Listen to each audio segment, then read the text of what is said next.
உதகையில் 10 நாட்களாக நடைபெற்று வந்த ரோஜா கண்காட்சி பரிசளிப்பு விழாவுடன் நிறைவடைந்தாலும் சுற்றுலா பயணிகள் வருகை அதிகரிப்பு காரணமாக மேலும் 3 நாட்களுக்கு நீட்டிக்கப்படுவதாக அறிவிக்கப்பட்டுள்ளது. நீலகிரி மாவட்டத்தில் ஆண்டுதோறும் கோடை சீசனையொட்டி சுற்றுலா பயணிகளை மகிழ்விக்க மாவட்ட நிர்வாகம் மற்றும் தோட்டக்கலைத்துறை சார்பில் கோடை விழா நடத்தப்படுவது வழக்கம். அதன்படி உதகையில் உள்ள ரோஜா பூங்காவில் கடந்த 10ஆம் தேதி முதல் ரோஜா கண்காட்சி நடத்தப்பட்டு வருகிறது. வன உயிரினங்களை பாதுகாப்பது குறித்து விழிப்புணர்வு ஏற்படுத்தும் வகையில் சேவ் வைல்ட் லைஃப் என்ற வாசகத்துடன் யானை, காட்டு எருமை, மான், நீலகிரி வரையாடு, புலி, பாண்டா கரடி, ஆந்தை, புறா போன்றவை மலர்களால் வடிவமைக்கப்பட்டு உள்ளன. இவற்றை கொட்டும் மழையை பொருட்படுத்தாமல் சுற்றுலா பயணிகள் கண்டு ரசித்தனர். நாங்கள் தருமபுரியிலேருந்து வரோம். அங்கே வெயில் ரொம்ப ஜாஸ்தியாக இருந்தது. இங்கே கிளைமேட் ரொம்ப நல்லா இருக்கு. அதே மாதிரி ரோஸ் கார்டனில் எல்லா ரோசஸும் ஃப்ரெஷ்ஷாக ஸ்டாச்சுஸ் எல்லாமே ரொம்ப அழகாக இருக்குது. நிறைய வெரைட்டிஸ் ஆஃப் ரோசஸ் இருக்குது. ஒன்று டிஃப்ரெண்ட்டாக இருக்குது. நம்ம பார்த்தது பார்க்காதது நிறைய வெரைட்டிஸ் இருக்குது. அதை இவங்க யூனிக்காக இப்படி டெக்கரேட் பண்ணி வச்சிருக்கிறது ரொம்ப சூப்பராக இருக்குது. இந்த கிளைமேட்டுக்கு இதெல்லாம் பார்க்கறதுக்கு ரொம்பவே நல்லா இருக்குது. தேங்க்யூ. ரொம்பவே என்ஜாய் பண்ணுறோம். அங்கேருந்து அவ்வளோ ஹாட் கிளைமேட்டுக்கு இங்கே இவ்வளோ கோல்டாக இந்த சன்னியோட சூப்பராக இருக்குது இங்கே கிளைமேட். இங்கே எவ்வளோ மேகமூட்டத்தோட எல்லாத்தையும் பார்க்குறதே ரொம்ப கிஃப்டடாக இருக்குது ஐக்கு. தேங்க்யூ.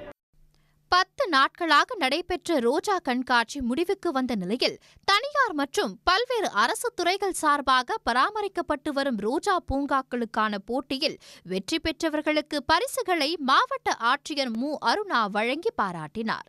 நிறைவு நாளை ஒட்டி பூங்கா ஊழியர்கள் உற்சாகமாக படுகு மொழி பாடலுக்கு ஆட்டம் போட்டனர்.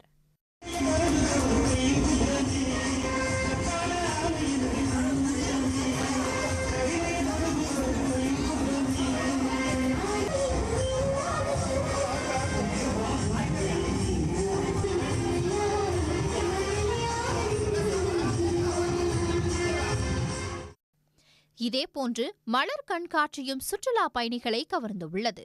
பொதுவாக 5 நாட்கள் நடத்தப்படும் மலர் கண்காட்சி இந்த ஆண்டு 10 நாட்கள் நடத்தப்படுகிறது. நான் இது செகண்ட் டைம் வரேன். இது வரைக்கும் நான் மலர் கண்காட்சி பார்த்ததில்ல. இப்போ 126th மலர் கண்காட்சி இங்கே நடக்குது. இங்கே நிறைய ஃப்ளவர்ஸ் வச்சுருக்காங்க. டிஸ்னி வேர்ல்டு வச்சுருக்காங்க. இந்த மலை ட்ரெயின் இது ரெண்டும் இன்னும் ரொம்ப நல்லாயிருக்கு. மழை இல்லாமல் இருந்தால் கொஞ்சம் நல்லா இருந்திருக்கும். ஆல்ரெடி நாங்கள் பிளான் பண்ணதால் இது தவிர்க்க முடியல. பசங்களாம் கொஞ்சம் நல்லா எல்லாம் நிறைய ஃப்ளவர்ஸ்லாம் பார்த்துருக்காங்க சார். Thank you sir. இந்த மலர் கண்காட்சி இப்போ தான் ஃபஸ்ட் டைம் நாங்கள் பார்க்குறோம். 126 மலர் கண்காட்சி இதை பார்க்கறது ரொம்ப மகிழ்ச்சியாக இருக்குது. மழை இன்னும் கொஞ்சம் இல்லைன்னா இன்னும் கொஞ்சம் நல்லா என்ஜாய் பண்ணியிருக்கலாம். இதுவரைலாம் நாங்கள் 10 பூ ஒரு 20 பூ தான் பார்த்துருக்கோம். இங்கே பார்க்கும்போது நிறைய நூற்றுக்கும் மேற்பட்ட பூக்கள் இருக்கிறது நாங்கள் இங்கே தான் பார்த்தோம். எங்களோட குழந்தைகளுக்கும் அதை சொல்லிக் கொடுத்து என்னென்ன பூக்கள் இருக்குதுன்னு சொல்லிட்டு இன்னும் கொஞ்சம் மழை இல்லைன்னா கிளைமேட்டை நல்லா என்ஜாய் பண்ணியிருப்போம். சேம் அது மட்டும் இல்லாமல் நீலகிரி மாவட்டம் நல்லபடியாக டிராஃபிக்லாம் நல்லா கண்ட்ரோல் பண்ணியிருக்காங்க. கூட்ட நெரிசலும் கம்மியாக இருக்குது. ரொம்ப சிறப்பாக இருக்குது. ரோஜா கண்காட்சியை இதுவரை 70,000க்கும் அதிகமான சுற்றுலா பயணிகள் பார்த்து ரசித்து மகிழ்ந்துள்ளனர். இவர்களது வருகை தொடர்ந்து அதிகமாக இருப்பதை கருத்தில் கொண்டு மேலும் 3 நாட்களுக்கு, அதாவது வரும் 22ஆம் தேதி வரை கண்காட்சி நீட்டிக்கப்படுவதாக தோட்டக்கலைத்துறை தெரிவித்துள்ளது. மலர் கண்காட்சி இன்றுடன் நிறைவு பெறுகிறது. உடனுக்குடன் செய்திகளை தெரிந்து கொள்ள சன் நியூஸ் பெல் ஐகானை கிளிக் பண்ணுங்க.